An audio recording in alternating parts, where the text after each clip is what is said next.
बिस्मिल्लाहिर्रहमानिर्रहीम। अस्सलाम वालेकुम dear students, welcome back to the new lecture.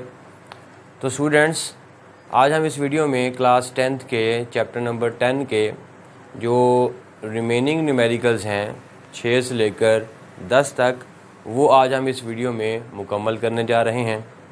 तो इससे पहले हमने जो पहले 5 न्यूमेरिकल्स किए थे, तो उन न्यूमेरिकल्स का जो लिंक है वो नीचे आपको डिस्क्रिप्शन बॉक्स के अंदर मिल जाएगा। तो आप वहाँ पे जाके जब वो पहले 5 न्यूमेरिकल जब वो देख सकते हैं। तो आइए स्टार्ट करते हैं जी आज का टॉपिक। अब न्यूमेरिकल नंबर 6 है बेटा। A wooden bar vibrating into the water surface in a ripple tank has frequency of 12 hertz. The resulting wave has wavelength of 3 centimetre. What is a wave speed. अब ये आपको question की statement से पता चल गया होगा कि ये जो न्यूमेरिकल है ये बेसिकली रिपल टैंक के अकॉर्डिंग है। ठीक है। अब रिपल टैंक आपने आर्टिकल पढ़ा होगा बुक के अंदर कि रिपल टैंक में हम देखते हैं कि वाटर वेव्स को जब हम जनरेट करते हैं। ठीक है। अब यही क्वेश्चन उसने यहाँ पे बताया हुआ है कि हमने उस रिपल टैंक में जो वाटर वेव्स को प्रोड्यूस किया है उसकी हमें एक फ्रीक्वेंसी दी गई है, फ्रीक्वेंसी ऑफ 12 हर्ट्ज़। ठीक है।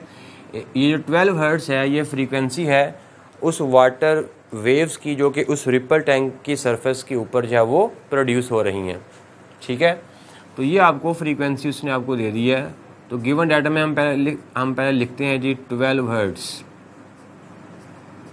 ओके।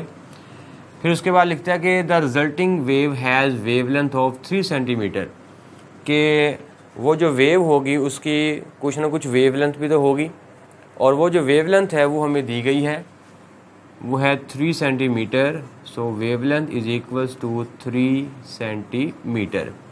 अब हम जानते हैं कि सेंटीमीटर को हम हमेशा मीटर में कन्वर्ट करते हैं। ठीक है। तो अब ये लैम्डा जो है जो कि 3 सेंटीमीटर है, इसको आप मीटर में कन्वर्ट करो तो ये बन जाएगा 3 × 10⁻² मीटर। ठीक है। सेंटीमीटर को मीटर में कन्वर्ट करना हो तो जस्ट आप क्या करेंगे, प्रीफिक्स ख़त्म कर दोगे। ठीक है। तो प्रीफिक्स की जगह पर कौन आ जाएगा, उसकी वैल्यू आ जाएगी 10⁻² मीटर। ओके। मालूम करना जी what is a wave speed. So to find हमने करना है वेव स्पीड। ठीक है। यानी कि जैसा कि आपको वीडियो में दिखाई दे रहा है कि अब वाटर की सरफेस के ऊपर कुछ वेव्स हैं वो जनरेट हो रही हैं। ठीक है। अब ये जो वेव्स जनरेट हो रही हैं इनकी जो फ्रीक्वेंसी है वो किस पे डिपेंड करती है, वाइब्रेटर पर। ठीक है। जिस फ्रीक्वेंसी से वाइब्रेटर जब वाइब्रेट करेगा, जिस फ्रीक्वेंसी से, उतनी ही फ्रीक्वेंसी वाली वेव्स पानी की सरफेस के ऊपर जो है वो जनरेट होंगी। ठीक है। अब आपको इन वेव्स का फ्रीक्वेंसी दी गई है और आपको दिया हुआ है इसकी जो है वो वेवलेंथ आपको दी हुई है। ठीक है। तो हमने मालूम करना है कि इस वाटर की सरफेस के ऊपर जो वाटर वेव्स हैं उनकी स्पीड क्या होगी। तो हमने बेसिकली स्पीड मालूम करनी है। तो अब फार्मूला हम जो लगाएंगे,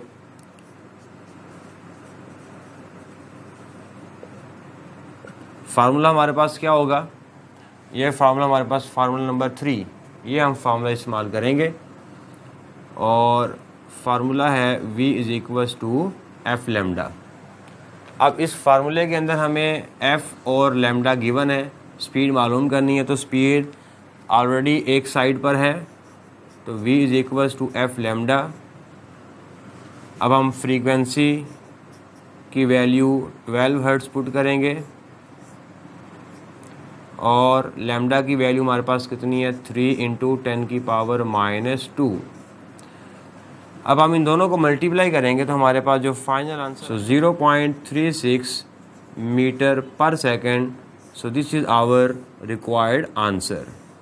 जी स्टूडेंट्स, न्यूमेरिकल नंबर 7 करते हैं। न्यूमेरिकल नंबर 7 कहता है जी कि a transverse wave produce on a spring has a frequency of 190 Hz and travels along the length of the spring of 90 meter in 0.5 seconds। अब क्वेश्चन ये है कि ये हमारे पास एक स्प्रिंग है, ठीक है। इस स्प्रिंग की जो लेंथ है वो हमें दी गई है कि इस स्प्रिंग की जो लेंथ है यहाँ से लेकर यहाँ तक, ये लेंथ हमारे पास फ़र्ज़ करें कितनी है, उसने बोला है कि 90 मीटर है, ठीक है। यहाँ तक ये इसकी जो है वो लंबाई है। अब इस स्प्रिंग के ऊपर हमने ट्रांसवर्स वेव्स को जब वो जनरेट किया, ठीक है। ट्रांसवर्स वेव्स को जब हम जनरेट करेंगे तो क्या होगा कि ये जो वेव है जो कि इस स्प्रिंग के ऊपर प्रोड्यूस हो रही है, इसकी हमें फ्रीक्वेंसी के बारे में पता चल गया, जो कि कितनी फ्रीक्वेंसी है इसकी, 190 हर्ट्ज़, ठीक है। कि इस स्प्रिंग के ऊपर जो वेव्स प्रोड्यूस हो रही हैं उसकी फ्रीक्वेंसी हमें दे दी कितनी है, 190 हर्ट्ज़। अब साथ साथ हम इसको डाटा भी लिख लेते हैं। तो फ्रीक्वेंसी हमें दी हुई है 190 हर्ट्ज़। अच्छा, फिर उसके बाद क्या कहता है, इस स्प्रिंग की हमें लंबाई दी हुई है लेंथ, और वो है 90 मीटर। अब ये जो लेंथ है ना, बेसिकली ये लेंथ बेसिकली हम इसको बोलेंगे डिस्टेंस, ठीक है।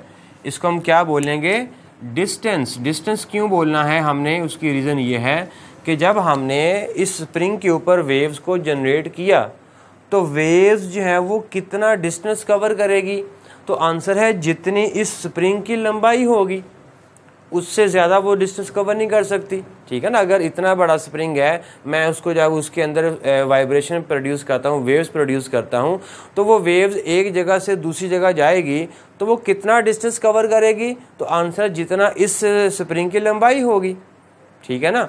तो जितनी स्प्रिंग की लंबाई होगी वेव उतना ही डिस्टेंस कवर करेगी। इसीलिए मैंने लेंथ को क्या बोल दिया बेटा, डिस्टेंस बोल दिया, क्योंकि जितनी लेंथ होनी है वेव ने उतना ही डिस्टेंस कवर करना है। तो कितनी लेंथ है स्प्रिंग की, वो है 90 मीटर। तो ये हमारे पास आ गया 90 मीटर, ठीक है। अब जब इसमें वेव प्रोड्यूस होती है तो वेव जो है वो यहाँ से यहाँ तक कुछ ना कुछ टाइम तो लेगी, एक पॉइंट से दूसरे पॉइंट तक जाने के लिए टाइम तो लेगी। वो टाइम आपको दे दिया है, वो हमारे पास है 0.5 सेकंड्स का। ये हमारे पास है time is equals to 0.5 seconds, ठीक है जी। अब हमने इसमें तीन चीज़ें मालूम करनी है। पहले है period of the wave. To find, इसमें हमने तीन चीज़ें मालूम करनी है। पहले हमारे पास है पीरियड, टाइम पीरियड, इसको हम लिखेंगे कैपिटल टी, ये हमारे पास टाइम पीरियड है। फिर उसके बाद स्पीड ऑफ द वेव, दूसरे नंबर पे स्पीड ऑफ द वेव हमने मालूम करना है। और तीसरे नंबर पे वेवलेंथ ऑफ द वेव, और ये हमारे पास वेवलेंथ आ गई जी। यहाँ तक क्लियर हो गया। तो हमें उस, अब दोबारा सुने इसको, हमें गिवन क्या है डाटा कि ट्रांसवर्स वेव हमें दी गई है। ट्रांसवर्स वेव की फ्रीक्वेंसी हमें मालूम है 190 हर्ट्ज़। जब ट्रांसवर्स वेव इस स्प्रिंग के ऊपर प्रोड्यूस होती है तो वो कितना डिस्टेंस कवर करेगी, तो आंसर है जितनी स्प्रिंग की लंबाई होगी, और वो लंबाई हमें गिवन है 90 मीटर। और ये जो वेव है ये एक पॉइंट से दूसरे पॉइंट तक, यानी कि स्प्रिंग के एक साइड से दूसरी साइड पे कितना टाइम लेती है ट्रैवल होने के लिए, वो टाइम हमें गिवन है 0.5 सेकंड्स का। ओके, अब मालूम ये करना है कि इस वेव की पहले नंबर पे जो टाइम पीरियड है वो टाइम पीरियड हमने मालूम करना है। तो फार्मूला हम कौन सा इस्तेमाल करेंगे, टाइम पीरियड निकालना है। तो टाइम पीरियड अगर हमें फ्रीक्वेंसी और टाइम पीरियड, ये पांचवा हम फार्मूला जब वो ये इस्तेमाल करेंगे, ठीक है। इसमें हमें फ्रीक्वेंसी गिवन है तो हम टाइम पीरियड मालूम कर लेंगे।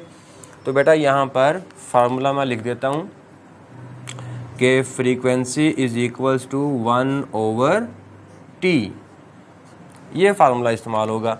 अब टाइम पीरियड निकालना है तो टाइम पीरियड को उठा के इधर ले आओ और फ्रीक्वेंसी को उठा के इधर ले आओ। तो ये हमारे पास फार्मूला बन जाएगा time period is equals to 1/f, ठीक है। अब फ्रीक्वेंसी की वैल्यू पुट कर दो यहाँ पर बेटा।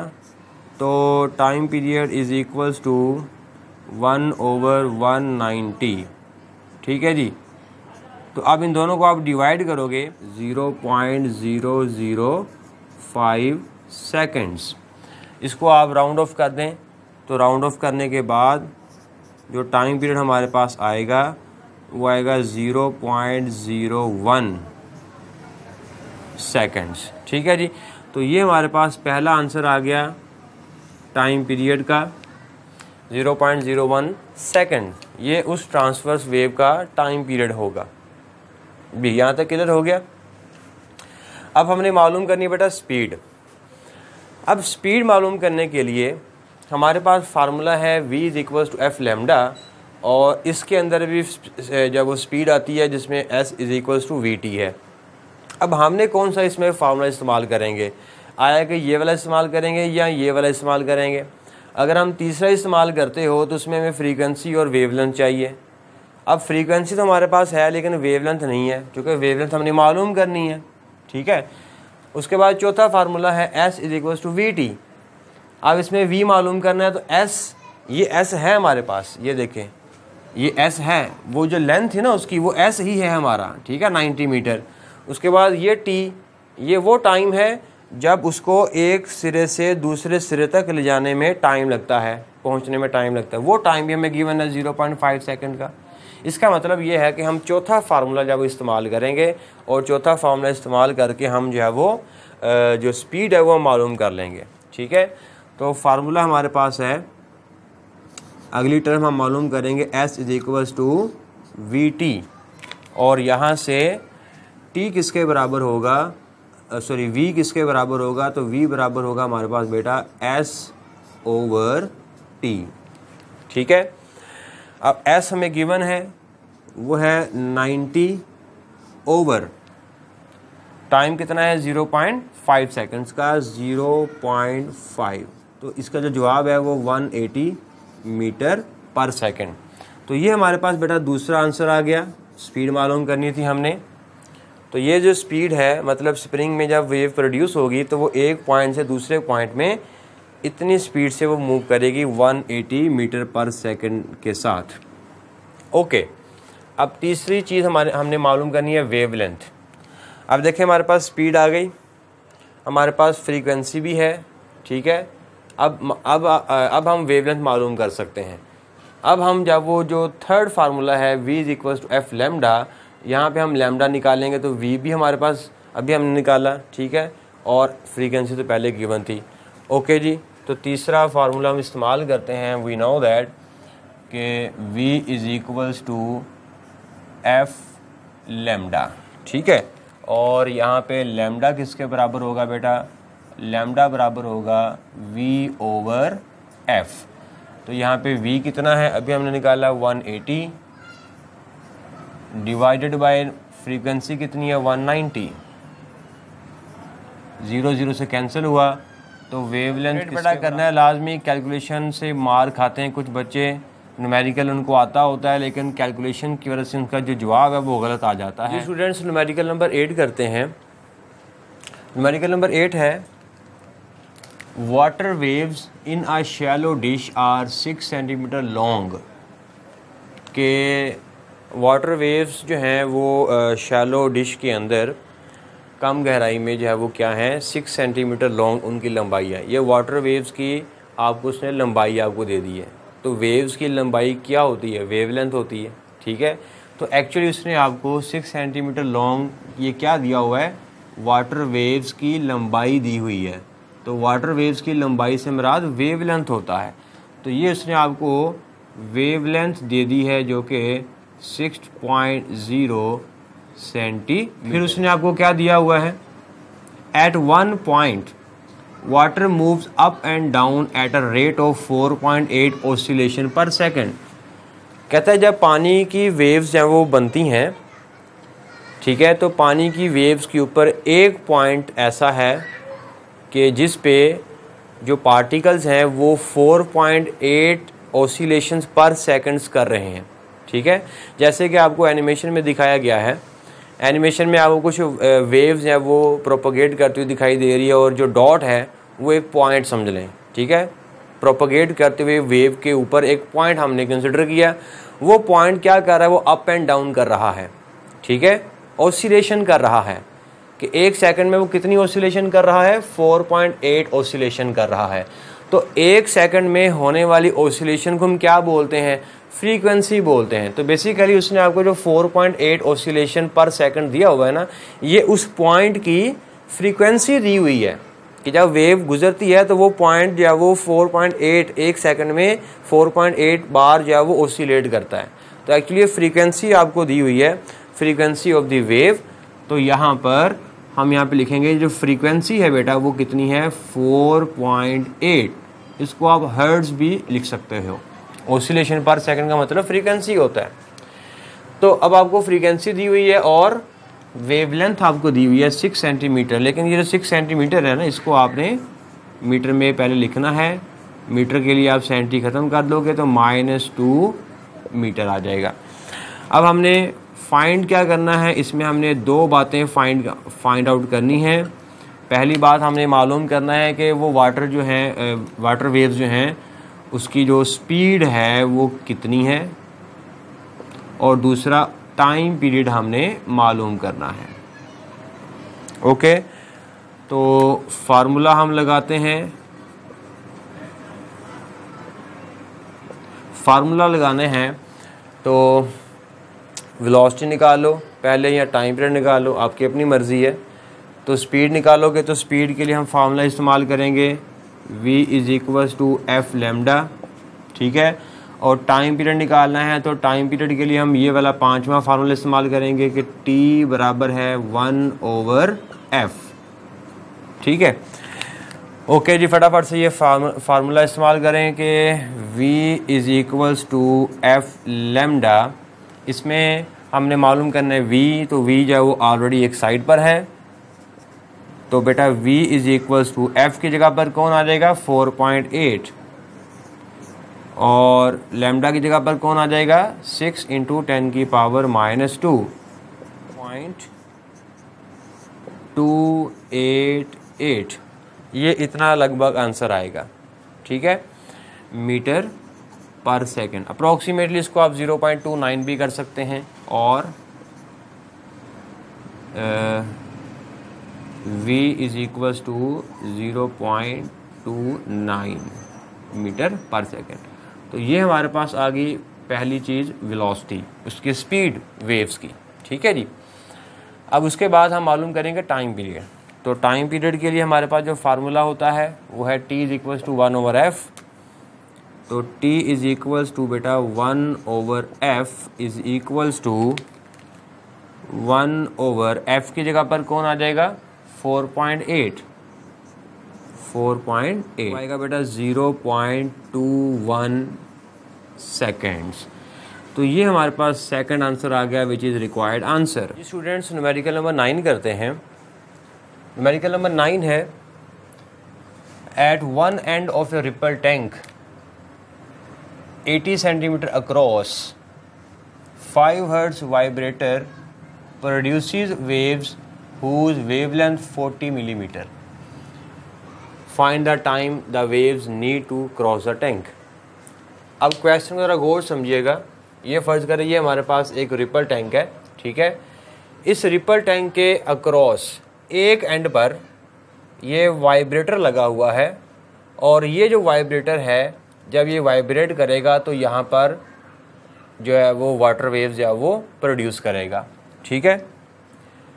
अब वो जो वाटर वेव्स यहाँ पर प्रोड्यूस होंगी उनकी फ्रीक्वेंसी किसके बराबर होगी, तो आंसर है कि किसी भी वेव की जो फ्रीक्वेंसी होती है ना वो उसके सोर्स पे डिपेंड करती है। तो अब रिपल टैंक के अंदर जो वाटर वेव्स पैदा होती हैं उनका सोर्स कौन होता है, ये वाइब्रेटर होता है।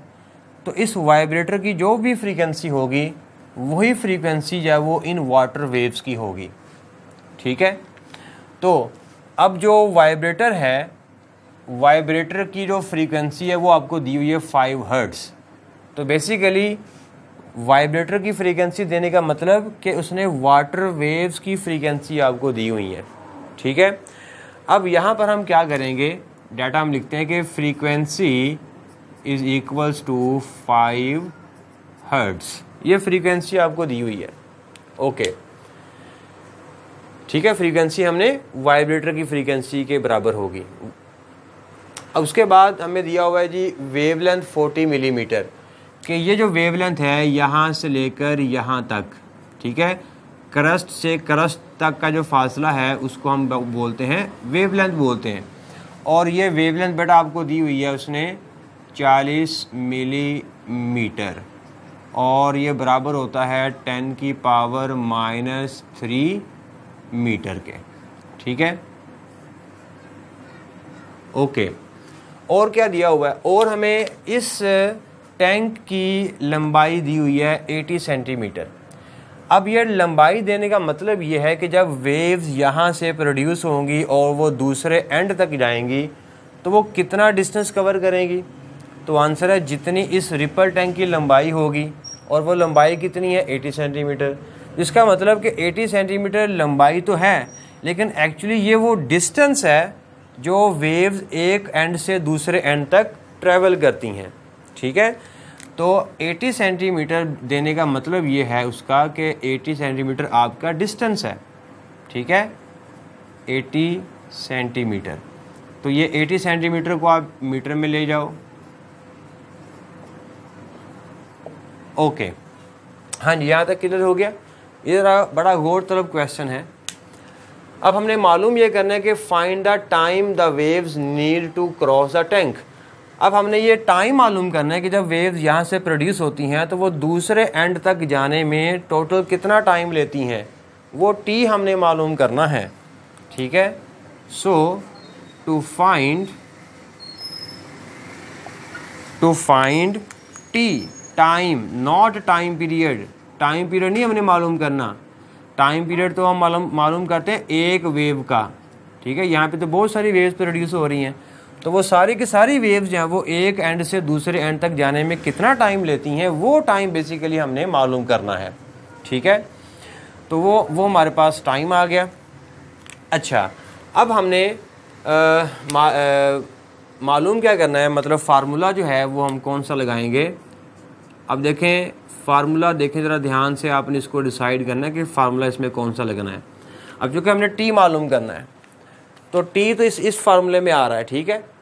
अगर आपको टी मालूम करना है तो फिर आपको वी और एस चाहिए।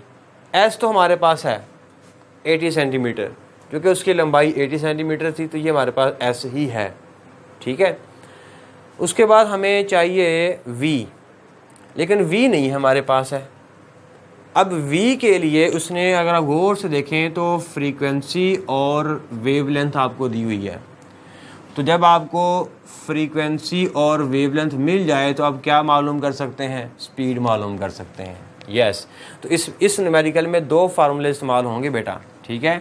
पहला फार्मूला है v = f लैम्डा, और दूसरा फार्मूला होगा s बराबर है v × t।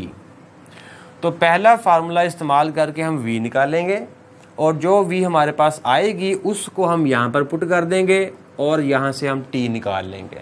तो पहले हम v मालूम करते हैं। तो v के लिए अगेन मैं ये फार्मूला यहाँ पे लिखता हूँ कि v = f लैम्डा। तो अब यहाँ से f की वैल्यू कितनी है 5 हर्ट्ज़, और वेवलेंथ कितनी है 40 मिलीमीटर, 40, और ये आ गया मीटर। अब हम दोनों को मल्टीप्लाई करोगे 0.2 मीटर पर सेकंड, ये हमारे पास वेलोसिटी आई है, लेकिन आंसर नहीं आया। आंसर तो हमने मालूम करना है, टाइम मालूम करना है। तो टाइम के लिए पहले हमें v चाहिए था, वो हमने निकाल के रख ली।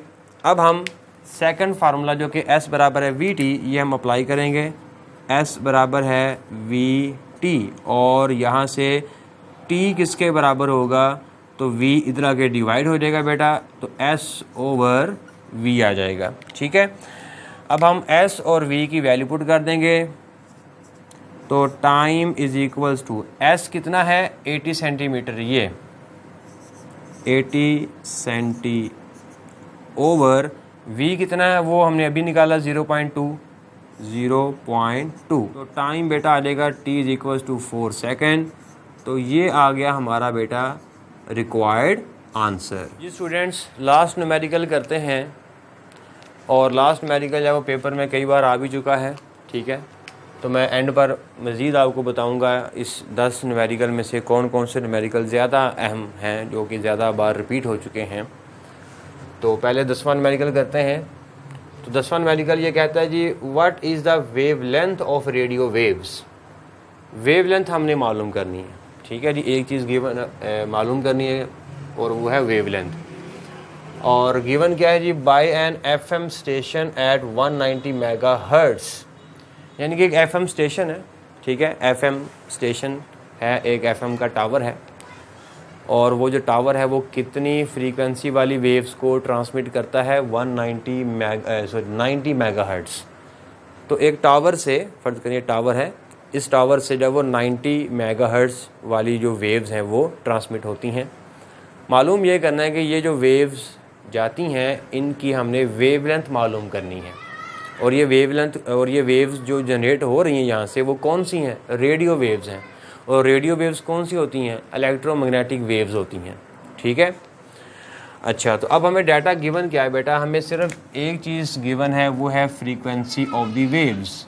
फ्रीक्वेंसी गिवन है जो कि बराबर है 90 मेगाहर्ट्ज़, और मेगा कितना होता है, मेगा होता है 10⁻+6, ठीक है। अब ये हमें चीज़ गिवन है। अगर आप गौर से देखो कि जो रेडियो वेव्स होती हैं वो इलेक्ट्रोमैग्नेटिक वेव्स होती हैं, और इलेक्ट्रोमैग्नेटिक वेव्स की जो स्पीड होती है वो उतनी ही होती है जितनी लाइट की स्पीड होती है। ये बात याद रखिएगा।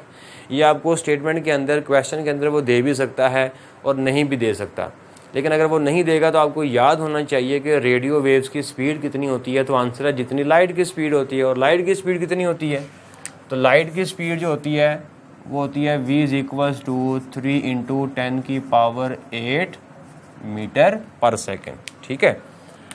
उसके बाद हमने मालूम करना है to find out wave length. Wave length हमने मालूम करनी है बेटा, ठीक है। अब हमने फार्मूला इस्तेमाल करोगे, तो फार्मूला में कौन सा लगना है, तीसरा फार्मूला, v = f लैम्डा। तो यहाँ से वेवलेंथ किसके बराबर होगी, तो मैं इसको दोबारा लिखता हूँ फार्मूले को,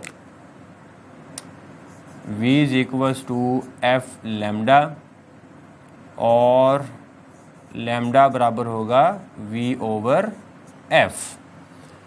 अब v भी गिवन है और फ्रीक्वेंसी भी गिवन है, तो वेवलेंथ किसके बराबर आएगी, 3 × 10⁸, ये स्पीड हो गई, और फ्रीक्वेंसी हमारे पास कितनी है, 90 मेगा होता है 10⁻6। ओके जी बेटा, अब इसको डिवाइड आउट करो, और डिवाइड करने ये हमारे पास आ जाएगी जी उसकी wavelength, so which is our required answer, ठीक है जी। ओके, अब जो है इस चैप्टर के जो ज़्यादातर इम्पोर्टेंट न्यूमेरिकल्स हैं वो भी नोट कर लें, ठीक है। जिसमें पहला न्यूमेरिकल, दूसरा न्यूमेरिकल, ठीक है, चौथा न्यूमेरिकल, उसके बाद आ जाता है जी छठा न्यूमेरिकल, और 9वां और 10वां। ये जो न्यूमेरिकल हैं ये ज़्यादा बार या वो रिपीट होते करने सारे ही हैं, लेकिन ये ज़्यादा इंपॉर्टेंट है, ठीक है। ये कई बार या वो बोर्ड के एग्ज़ाम्स में जो है वो रिपीट हो चुके हैं।